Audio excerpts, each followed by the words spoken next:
Welcome to the hypnotic hurricane. Woo. You are in the very eye of the storm, which is raging worldwide, washing out the roads of poor technique, blasting down the power lines of ineffective teachers, and ripping through the trailer parks of pathetic hypnosis courses. This hypnotic hurricane is worldwide in scope. How do we know? Because we caused it. And welcome to the solar plexus of the omega point of hypnotic power. The man who is the CEO of the Toronto Trance Commission has a love-hate relationship with GMO wheat and whose very glance is glanative. Mike Mandel! Yes, Christopher, great to be back. I said glance. Very glance is glanative. You're glancing at me right now.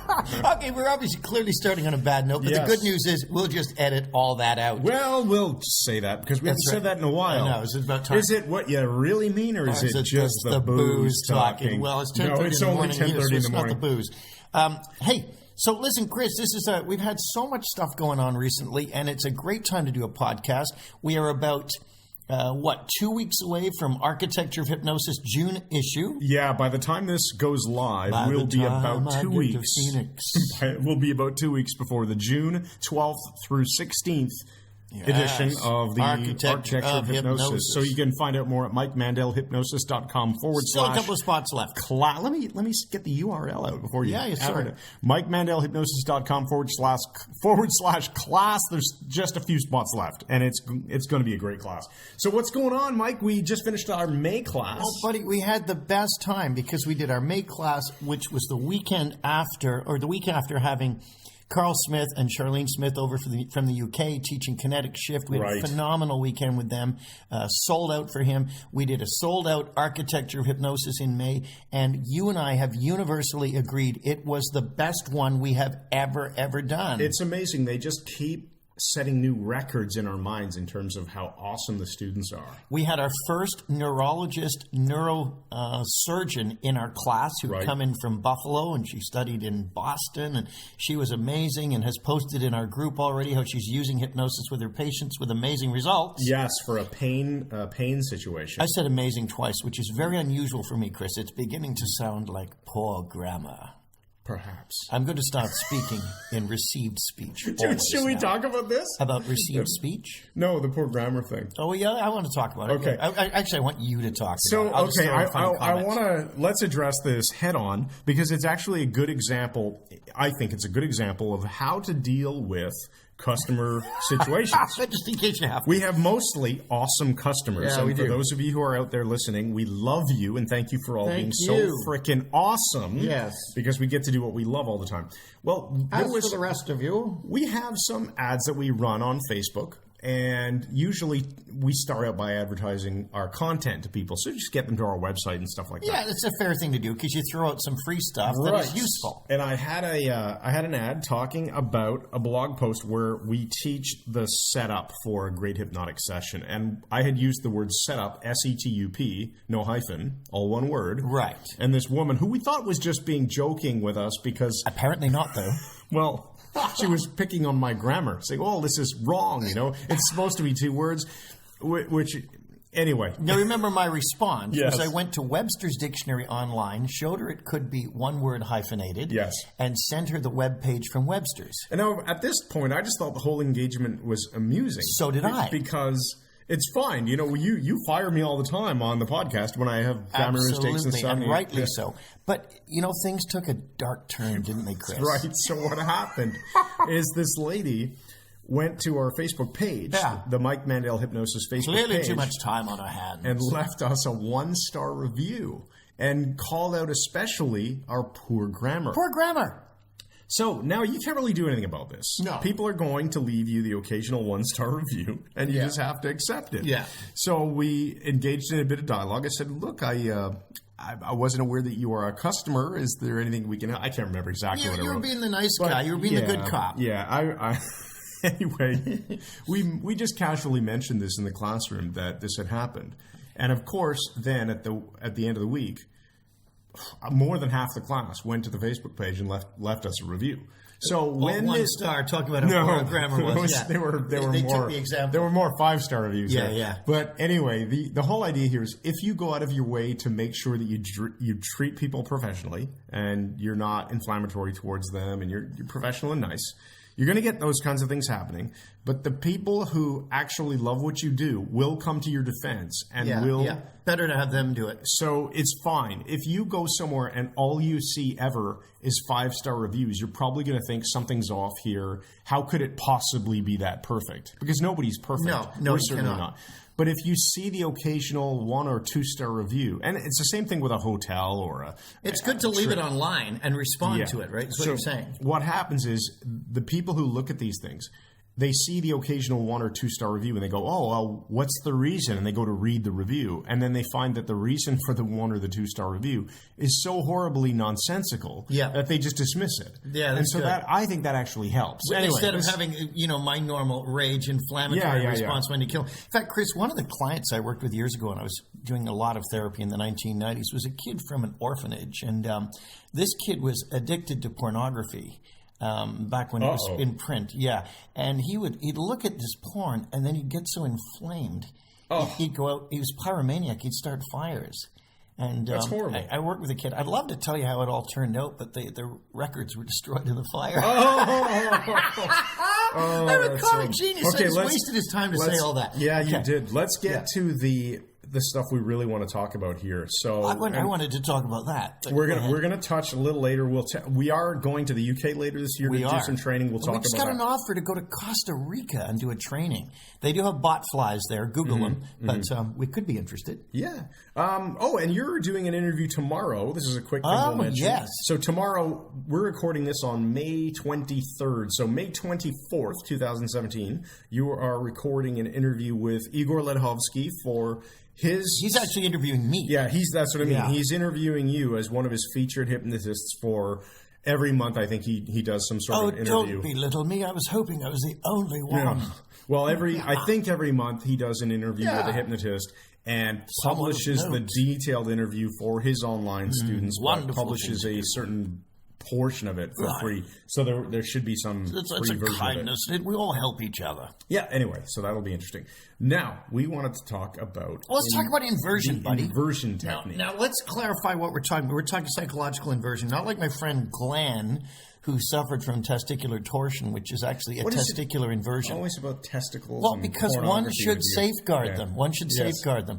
You don't want to spend a tangled weekend in the testicle ward of the local hospital, do you?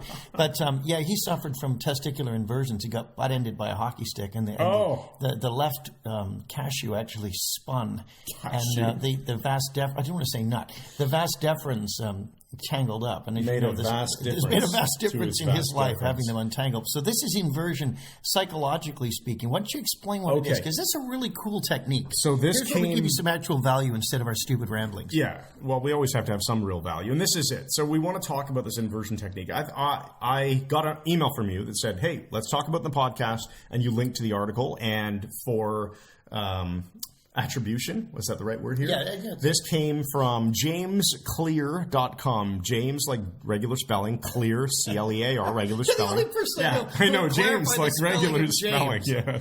Jamesclear.com. If you just Google search inversion. He's got really good stuff. I get his email list. Yeah. I'm on his email list, rather. So, James, thanks for the article that you sent to Mike, and Mike sent to me, and we're putting it in the podcast and talking about and sending a whole bunch of people to your website. The inversion technique is all about, it's sort of this odd way of looking at things, because we teach people in hypnosis to look at the target state that you want. What is it that you want? It must be because you're tuning your reticular activating system to move towards So we know that we want to record a great podcast, not that we don't want to stutter and stumble over words, and not that we don't want to bore everyone, or not that we don't focus on what we don't want. We focus on what we do want to have happen. And the inversion technique is an interesting way of looking at things. It's sort of designing, how could you possibly fail in the worst case scenario. Right. How could you just screw things up so I think bad? it gives the example, like if you wanted your marriage to fail instead of succeed. How would you design it? How would you design it? Well, I would... No communication. Yeah. I'd make sure I had a life full of secrecy. And I'd tell my wife that I was going to be home at a certain time and just not. Absolutely unreliable. Right. I'd make sure I blew a lot of money instead of saving it. Forget about her birthday and forget about her anniversary. Yeah. And, just decide that I needed to sell her wedding ring for extra cash. Oh, and, wow. You really thought this through. Really, just so you go absolutely absurdly to the opposite end of the spectrum of what you want. Which is really clever. Because it teaches you the opposite of that would therefore likely be success, right? Now, it doesn't work. Right. I was telling my wife about this morning. I sent the article to her because I thought it was very good. And I was talking about how this works really well. Let's say in the case of your example that you just threw out, like designing a failed relationship. Yeah. I was speaking to her about, well, how could you create a situation where your parents just think that you're a crap dad? Yeah. Well, you could say you're going to show up at their baseball game and not be there, and you could, call them stupid all the time. And, show up with a heroin syringe in your arm. Yeah. So there's all these things you could do, and it works. So this inversion technique works because obviously you do the opposite of that, and that gives you some new perspective on how to achieve success. That's really cool. Now, let's say we wanted these podcasts to absolutely fail. What would we do? Well, not put any good content in. Just do a lot of stupid stuff. Talk about the Spunky and Beezer show, and you're still just Danny. And we would just actually, it's all the stuff we're doing. It's a miracle that we're still here. The funny thing is that's what people like. But it doesn't work if people start by telling you what they don't want. No. I don't want to be boring. Okay, well, how would you be? Well, actually, maybe. No, here, look at it this way. Let's say you don't want to be bored. But you still want to identify the target state first. Exactly. And then you're going to say, so if I was not attempting to have hit this target state, but wanted to wreck everything so I couldn't hit it, how would I do it? That's what I was getting at. Yeah. So, and the example I used with my wife this morning is I said, it wouldn't work well. Let's say if somebody said, I am just bored. I'm so bored, I don't know what to do. Well, okay. How are you going to be really bored? Well, I'm going to sit on the couch all day and I'm going to tell myself I've got nothing to do and that life sucks. And, that doesn't lead you necessarily to a great opposite of that? It's working because I'm actually getting bored listening to this. It doesn't lead you to a very strong opposite, right? Right. Now, so you still have to know what do you want. And I like that you pointed that out. You still have to have your target state. Right. Now, here the interesting thing, Chris, is this cascades, you brought some great points here. This cascades into a whole group of other things too. For example, did we talk about, I think years ago, we talked about doing a PMI. And a PMI goes back to Edward de Bono, the inventor of lateral thinking, a medical doctor. And he talks about... What's PMI stand for? It's plus minus inventory. Oh, yes. And the whole idea is not if you want to decide whether to do something or not. The typical way is you get a list of all the positives and then a list of all the negatives, and whichever is the longer list, that helps you decide. Wrong. His whole thing is you make 3 lists. All the positives, all the negatives, the minuses, and then a third list is for something that doesn't necessarily fit on either list, but which is interesting nonetheless. Okay, interesting. So say plus, somebody was trying to decide. Interesting. Yeah, but it's an inventory. Right. So they're deciding, should I move? And then you might have the plus, the new neighborhood is safer. Mm-hmm. I'll sell my house, make a whack of money, and more all these land, things, more land, bigger backyard. And then the minuses, moving is a pain, like all this other Getting stuff. into the city will be a longer commute. Lose a number of friends, but the interesting could just be it's going to be a different lifestyle. Mm-hmm. So you don't know whether that's good or bad. But it's interesting. I'll be making new friends. Now, don't know. The weird thing is, you can apply the whole inversion with a PMI as well, and so instead of saying, let's say, should I change jobs? Okay, should I pursue a corporate career again, whatever it is. Not that I ever really had one at all. Well, we'll pretend that this is something you're actually thinking about. Thinking about. So Mike's considering going into investment I stopped doing this now, wouldn't it? Yeah. There we go. So you make all the positives, all the minuses, and the interesting stuff. Yeah. But De Bono's point is doing a PMI forces you to consider everything. And he gives the example.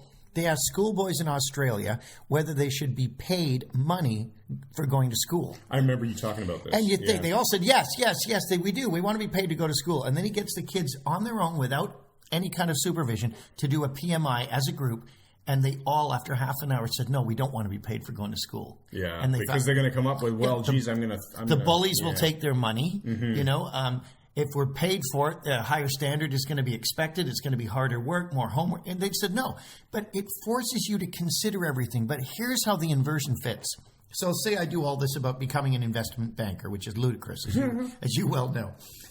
Then you do the opposite. What if I stay in the job I'm currently in and do a PMI on that as well? Yeah. Now you've looked at all the information and the logical choice jumps out at you really, really easily. Well, then you have to do a PMI on every other possible job that you could do that you haven't yet Shut considered. up, you do not. That's really, really... Anyway, and then your job becomes doing PMIs on all your potential jobs. Anyway, Mike. I find this interesting. Now, so let's depart from this, but we think people should learn to invert things. The So inversion technique is absolutely interesting, provided that you know your target state. What do you want? The funny thing is, when I learned to drive many, many years ago, when you were just a gleam in the milkman's eye, Chris, I remember sitting at a side street waiting to pull out onto a road that was quite busy, and thinking, oh man, I can't get out. There's too many cars. I remember inverting it and saying, suppose it was the opposite. I had to be stuck here all day. How would I feel? Oh no, there's going to be a break pretty soon. Yeah. And it took away the problem with it. We were driving... somewhere for our Christmas party together in one of car. your Teslas, yeah. And I was trying to make a left turn, It was a very busy, and I said, "Oh, we're going to be here for a long time." And you said to me exactly this. You said, "Just imagine that they're trying to trap you. How are you going to escape?" I don't even remember saying that. Oh, that was cool. It's brilliant, though. Yeah. And I thought, oh, yeah, you know what? They were trying to trap me. They're succeeding right now. Oh, there was an opening. Go. And it was, it was a nice way of reframing the situation. So that all fits anyway, in. Look at reversing things with the inversion technique. All right. Did you have anything else to add on that? No, because I'm taking this in a totally different direction now. Okay. A totally new direction. So here's the phonological ambiguity is just wonderful. I want to talk about ASMR again. Oh, no. Because I'm just getting more obsessed with it. Listen, those of you into ASMR, where you get these weird tinglings. What this is. ASMR is autonomic sensory meridian response, where some of us, when people talk a certain way or there's volume, there's weird shuffling sounds of paper or something, we get this weird tingling effect. It makes us sleepy and relaxed. And I remember first having this as a very young kid in public school when other kids had to stand up and read. I'd start dozing off. It would have this profound effect. And some people get an actual sort of tingling sensation. I do occasionally. It's all over YouTube. But the one I love checking out her name is Miss ASMR. This woman, she whispers stuff. You put on the headphones and she whispers in both ears, and it feels like she's like 4 inches away from your head. The weird tingling effect, people listen to this before bed. You can do that, or you can... Do you just turn off the video, though? Because you can't watch the video. Well, it's not just sort of close my eyes, no. But this woman has the most beautiful mouth in the frickin' universe. But if you've never checked out ASMR, some people find it annoying. Like they hate it. Yeah. I find it amazing. Paul, our friend... He's addicted to it now. And it's Miss ASMR is the one that really affects him. Huh. And I actually sent her a message through Facebook and said, we're going to give you a shout out on our podcast. Oh, you did? Okay. So that's why I've done this. And Check out Miss ASMR on YouTube and listen to some of hers. She does a hypnotic one. And it's just unbelievable. I just remember when you were getting into this stuff, and you started talking about it in Architecture of Hypnosis about a year ago, and we had Christophe from France. A psychiatrist. And he was like, yeah, I love this stuff, and you guys were all ranting about it. He's a freaking psychiatrist. Now, the funny thing is, Mike will text me a link saying, check out this video. But he just hyperlinks the word this video. Check this video out, right? And of course, he's doing it to bother me because I click on it and I realize it's this ASMR video. And I just go, and I just write back, F off, or something like that. Yeah, pretty much. Okay, now you had written in the notes, rejection. What do you want to talk about? I read a great article on this the other day. Hang on, I got to do a big cough here. We'll edit the cough out. I read a tremendous article on rejection. And this is something we have all experienced, and it's a great way of learning how to deal with rejection. And did you check this out online? I have not looked at it yet. Okay, it doesn't matter. But let's each give an example of real-world experience, because everybody gets rejected at some time. I can remember as a little kid when Norm Yates and Ken Hunter were my best friends, and I loved hanging out with them, and they suddenly became friends with each other, and all of a sudden I was out of the loop. Mm-hmm. And I remember... Ken, as I was walking away feeling all rejected as a little kid and pissed off and stuff, him saying, thanks, go away, go home, and don't come back. And it was the most horrible feeling. Whenever we are cut out of a social group, it has a profound effect, because I think it's in our DNA as human beings to want to be part of a tribe. Yes. We need that. Even remember our neurosurgeon, neuroscientist who came out to the last training, Architecture of Hypnosis, said, I'm here to find my tribe. Yeah. And we think she did. Oh, now, for sure. you had a rejection thing lately. Oh, yeah. You want me to talk about this? Yeah, because this is how current this is. Yeah, so this is the kind of stuff that demonstrates Try not to swear. It almost is shocking how people, when you're a child, you can get rejected. But this can carry through into adulthood, and it could still happen, right? Absolutely. So I was on a baseball team, and after a few years of playing on this team, I'm not really sure why still, but a couple of the guys on the team decided they didn't want me on the team anymore. Bastards. So they got like one more guy into their group to support them. Yeah. And they basically went to the coach and said, it's either he's off the team or we're... And they gave no reason. Ultimatum was given to the coach. And the spineless coach decided that he would take the ethically immoral thing to do and just say, we'll replace Chris. Anyway, I found a new team, much happier now. But these three fellows basically gave an ultimatum that reject Chris or we're gone from the team, and then you'll be screwed because you'll have to replace three players and not just one. How did you feel about that? Seriously? Oh, well, when it happened to me, I thought for quite a while I was... Like quite a while, meaning a few hours, not days. Yeah. I quickly got over it. Well, you don't sound over it. I was originally really upset, and I thought, well, what's wrong with these guys? Why would they not like me? Right. That's it, isn't it? And you start reflecting back, did I do something wrong? I'm nice to everybody. I'm a helpful person. But, buddy, that's the thing. I said to you, see, this is the thing you got to know about Chris. He's the freaking golden boy. Everybody likes him. I actually had a guy in Las Vegas say to me, you know what I can't stand about Chris Thompson? And I was shocked because everybody loves him. And I said, what? And he said, there's absolutely nothing to hate about him. And he hated that. But Chris is a super athlete too. So you would be an asset to the team. Well, I'm not the best baseball player out there, but it's kind of irrelevant. It's a men's league. It's a beer drinking league. No wonder they didn't want you. You're a wine drinker. It's a casual game. It's not all that competitive, and I don't really even give I was about to swear. I don't give a whether we win or lose. Yeah, I just care about having fun and doing my best and playing well and supporting the players on the team.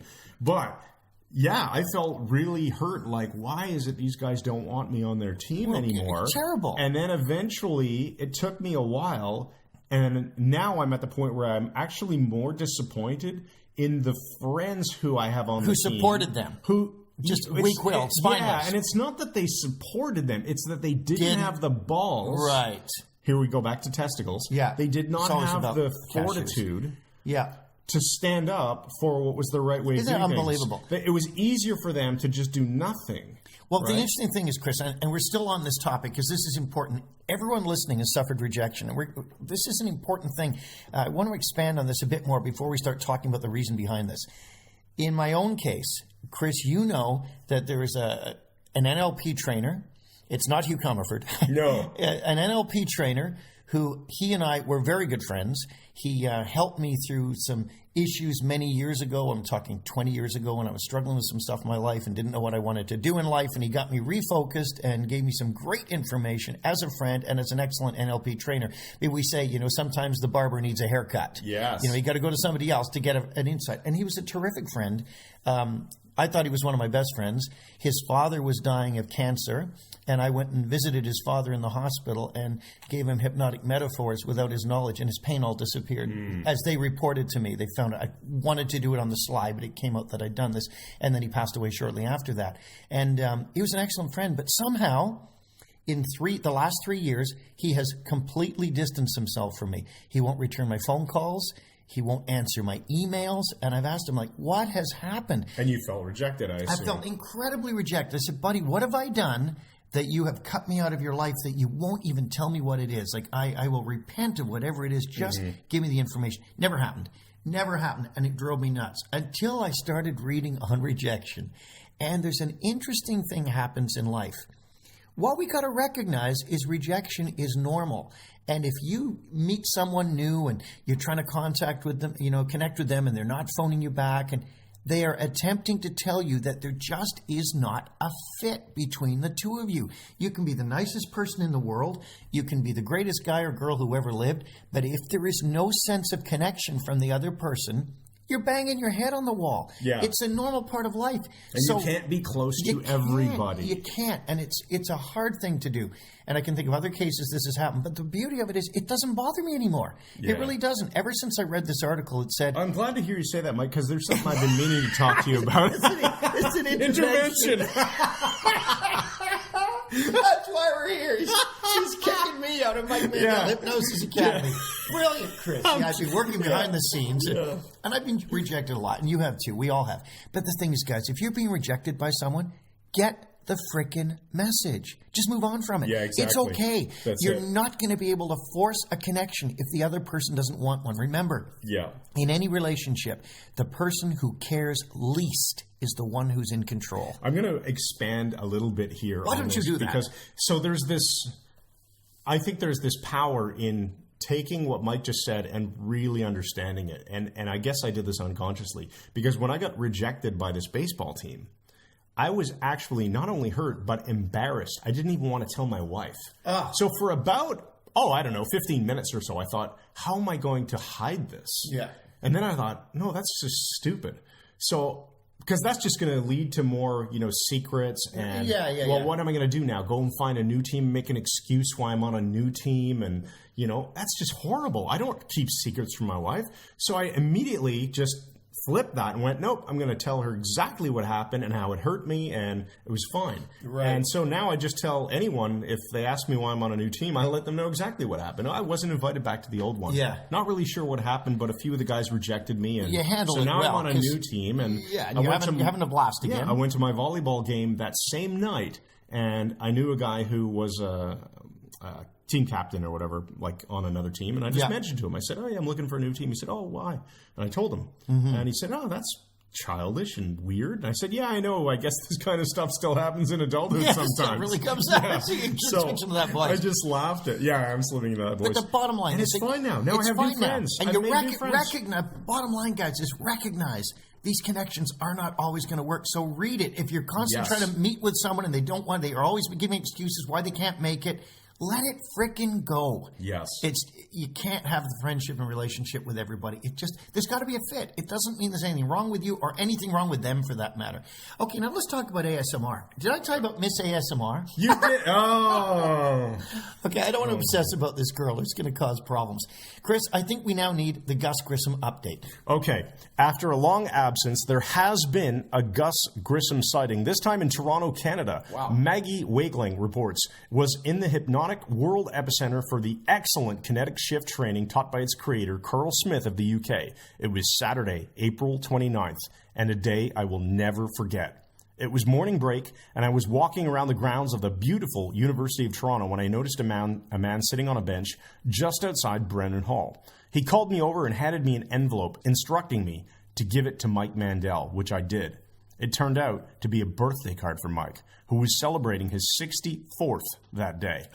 But when I saw the signature, I realized that the man on the bench was Gus Grissom. Naturally, Mike was floored by the card, and we all rushed outside, but the man was gone.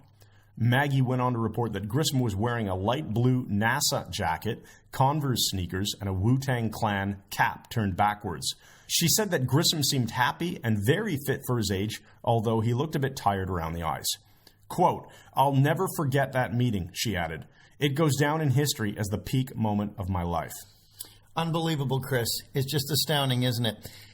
Grissom is clearly listening to our podcast, so send in your Gus Grissom sightings to us, to info@MikeMandelHypnosis.com. He's getting closer all the time. All right, so there is a couple of things that we'll address before we wrap up here. We are teaching for 2 days in the UK, November 6th and 7th. Is that correct? Those are the dates, right? It's a Monday, Tuesday. You're asking me? Yeah, so we're running a class. We hosted Carl Smith from the UK Hypnosis Academy here in Toronto, and now he's hosting us in November following the UK Hypnosis Conference, which is in London. And so we will be there the Monday, Tuesday, the 6th and 7th in the Suffolk region of the UK. And we're teaching a 2-day course. 1 day is going to be on Master. The whole thing is a hypnosis master class, a weekend. So the first day is going to be Q&A with Mike Mandel on hypnosis and showing you some original and interesting methods. Day 2, we're going to teach mindscaping, which will be a certification course, so you can use mindscaping in your own practice. And we'll also throw in art gallery as well for free, which is an amazing intervention you can use. As of now, people are buying seats, but we haven't even put up a formal sales page. Carl did publish an event, so if you want to get details, go to the UK Hypnosis Academy Facebook page, which is a public page, and you'll find it in the events area of the UK Hypnosis Academy Facebook page. All right, now we have an empowering question for you. I want you to lay this one on us, Chris. I'm going to just let it soak into my brain. All right. Ask yourself this question, give yourself an honest answer, and use it to empower your life. What is the simplest thing I can implement in my life to avoid a host of future problems? What is the absolute simplest thing that I will do that will change my future for the better? Excellent, Chris. A great empowering question, which leads us to today's metaphor. And I've changed it on the fly because one has been in my mind for some time, and that's the one we'll talk about now. Around 3 years ago, my wife's best friend was a woman by the name of Toshi. Toshi was an NLP practitioner, a hypnotist, a triathlete, and just a great girl. Toshi was named after Pete Seeger's Japanese wife, so even though Toshi was blonde, she had a Japanese name. And they became excellent friends. She was one of the very few people who was allowed to stay over at our house because we don't have a guest room. Well, Toshi was getting married, and 3 years ago this year, Heather was asked to be the matron of honor. I hate the word matron. It always sounds like an elderly woman, but they both look fantastic. And the wedding was held at a beautiful sort of a rustic resort with, canoes and things and wood. And it was a gorgeous place. And they had live music. And Heather and Toshi came down the aisle. And because Heather was the matron of honor, I got to sit with her at the head table with Toshi, her husband, and the two of us. And we were up against a window in this pine hall that was fantastic and beautiful and modern. And suddenly I noticed behind Toshi's head, on the window, directly behind her, a red bird flung itself into the glass, really hard, slammed into the glass, and it continued doing this repeatedly. And people in the room noticed and started pointing and watching, and it kept slamming into the glass for at least half an hour, directly behind her head. And Heather said to me, "That freaks me out." And I said, "Yeah, I've never seen a bird do that. I've seen them accidentally fly into a window." And she said, "No." She said, "That's a North American native death symbol. They believe it's death trying to get into the building." And it was kind of a weird thing.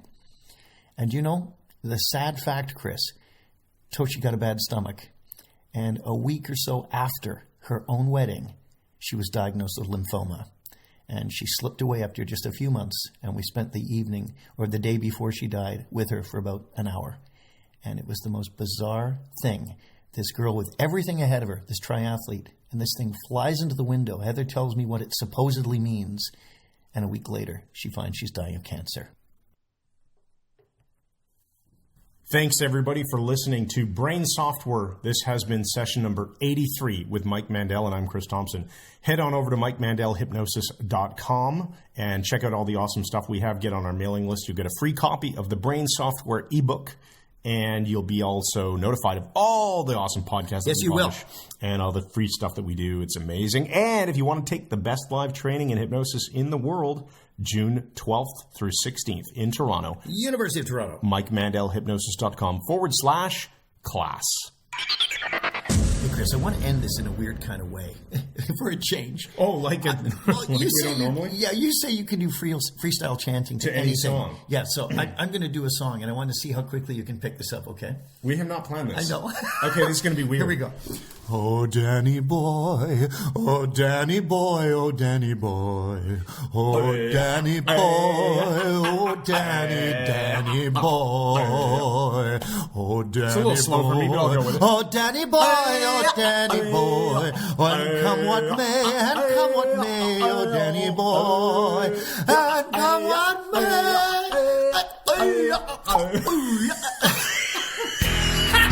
That was not my finest work, but I'll accept it.